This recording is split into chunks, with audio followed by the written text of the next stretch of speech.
Magandang umaga po sa inyong lahat at narito na yung ating latest update sa binabantay nating bagyo na si Bagyong Inday na may international name na Bavi. So as of 5 a.m. po yan ngayong araw ng Biyernes, July 10, 2026. Makikita po natin sa ating latest satellite images ang huling lokasyon as of 4 a.m. ng Bagyong Inday ay nasa 620 kilometers silangan ng Basco sa Batanes. Mapapansin niyo po, no, bahagya pang humina yung Bagyong Inday. Sa ngayon po ay nasa 150 kilometers per hour malapit sa gitna at pagbugso naman nasa 185 kilometers per hour. At ito ay kumikilos pahilagang kanluran, medyo bumilis naman ito sa 20 kilometers per hour.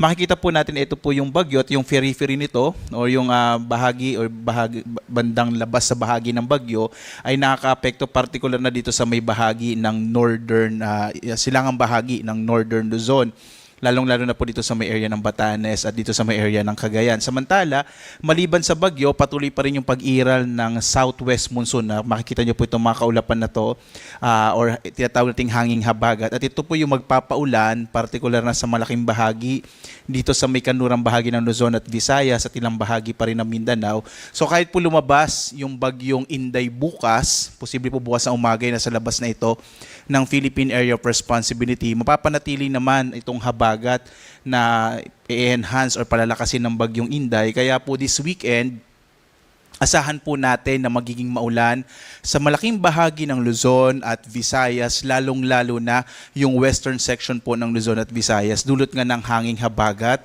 or southwest monsoon. Makikita rin natin as of now, maliban sa bagyong si Inday, wala na tayong minomonitor pa na iba pang low pressure area sa loob at labas ng Philippine Area of Responsibility. Dahil nga sa Bagyong Inday, nakataas pa rin ang signal number 2 sa may area ng Batanes, silangang bahagi ng Babuyan Islands at northeastern portion ng mainland Cagayan. Samantalang signal number 1 naman, tropical second wind signal number 1 dito sa nalabing bahagi ng Cagayan kasama ang nalabing bahagi ng Babuyan Islands, Isabela. Northeastern portion ng Quirino, wala na po itong Quirino, yung Apayao. Gayon din po itong area ng northern portion ng Abra, Kalinga, Mountain Province, Ifugao. Gayon din po itong eastern portion po ng Ifugao at gayon din sa may Ilocos Norte. So sa mga lugar po kung saan naka-issue itong tropical cyclone wind signal number 2 at wind signal number 1, inaasahan pa rin natin yung mga pagbugso ng hangin at maging mga pag-ulan na dala ng Bagyong Inday. So mag-ingat po yung mga kababayan natin kung saan naka-issue, lalong-lalo na yung tropical cyclone wind signal number 2 dito po sa may area ng Batanes kung saan papalapit po itong Bagyong si Inday. Samantala, narito po yung latest track ng Bagyong Inday. Makikita po natin patuloy po itong kikilos pahilagang kanluran at after 24 hours, ito pong bagyo ay nasa 445 km northeast na ng Itbayat sa Batanes. Samantala, after 48 hours, ito po ay nasa may bahagi na ng 785 km north-northwest ng Itbayat naman sa Batanes. So nasa labas na po ito ng Philippine Area of Responsibility bandang bukas po, araw ng Sabado at posible itong maglandfall dito na sa may area ng mainland China. So asahan po natin na tuloy-tuloy na po itong paglabas ng Philippine Area of Responsibility ng Bagyong Inday by tomorrow, araw ng Sabado. At kayunman, kahit po lumabas yung Bagyong Inday, ina-expect pa rin po natin na palalakasin nito yung habagat at siyang magdadala ng mga pag-ulan sa malaking bahagi nga ng Luzon at Visayas. At makikita po natin ngayong araw, ay naka-issue po pa rin po itong ating weather advisory. Inaasahan po natin yung malalakas na mga pag-ulan, lalong-lalo na sa bahagi na Occidental Mindoro at Antique ngayong araw. Inaasahan din natin na magkakaroon na rin po ng mga pag-ulan ang ilang pang bahagi dito po sa may Luzon, yung Zambales, Bataan, maging sa Metro Manila, ilang bahagi ng Calabarzon, itong Oriental Mindoro, Romblon. Mananatili naman yung mga pag-ulan sa may bahagi ng Western Visayas at Negros Island region, maging dito sa Palawan at ilang bahagi pa rin ng Mindanao. At inaasahan din po natin sa mga kababayan natin sa Batanes na makararanas din ng mga, kung minsan po yung malalakas na mga pag-ulan, dulot naman ng Bagyong Inday. Bukas, araw ng Sabado, mapapanatili po yung malalakas na mga pag-ulan. Asahan ng mga kababayan natin sa Zambales at Bataan, maging sa Occidental Mindoro ang malalakas na mga pag-ulan.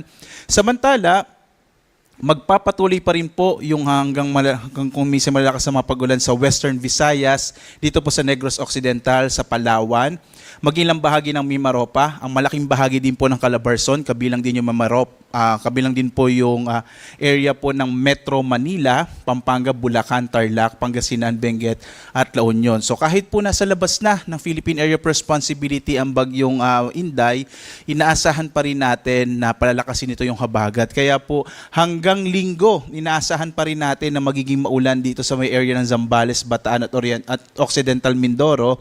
Gayun din po sa ilang bahagi pa ng Western Visayas, particular na sa Antique, Aklan, maging dito sa malalawigan ng Romblon, at gayun din po sa Metro Manila at makarating na lalawigan ng Calabarzon, at maging sa nalalabing bahagi ng Central Luzon, itong Bulacan, Pampanga, Tarlac.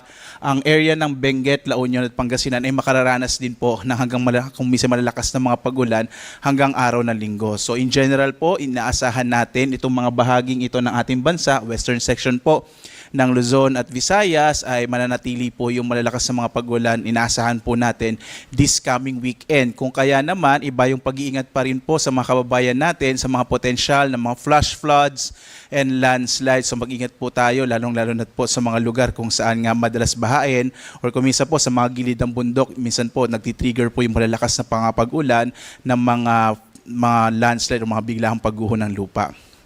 Samantala naman, dulot pa rin po ng mga pagbugso ng hangin. Inaasahan po natin ngayon hanggang bukas, malaking bahagi nating bansa sa pinagsamang epekto ng bagyong Inday, at gayon din po hanging habagat magkakaroon ng mga pagbugso ng hangin sa malaking bahagi nating bansa. Pagdating po ng Linggo, malaking bahagi ng Luzon, most of Visayas din po, gayon din ilang bahagi ng Mindanao, kabilang ni Zamboanga del Norte, Misamis Occidental, Lanao del Norte, Camiguin at Davao Oriental, ay maaari po makaranas ng mga pagbugso ng hangin, kaya mag-ingat pa rin po yung ating mga kababayan.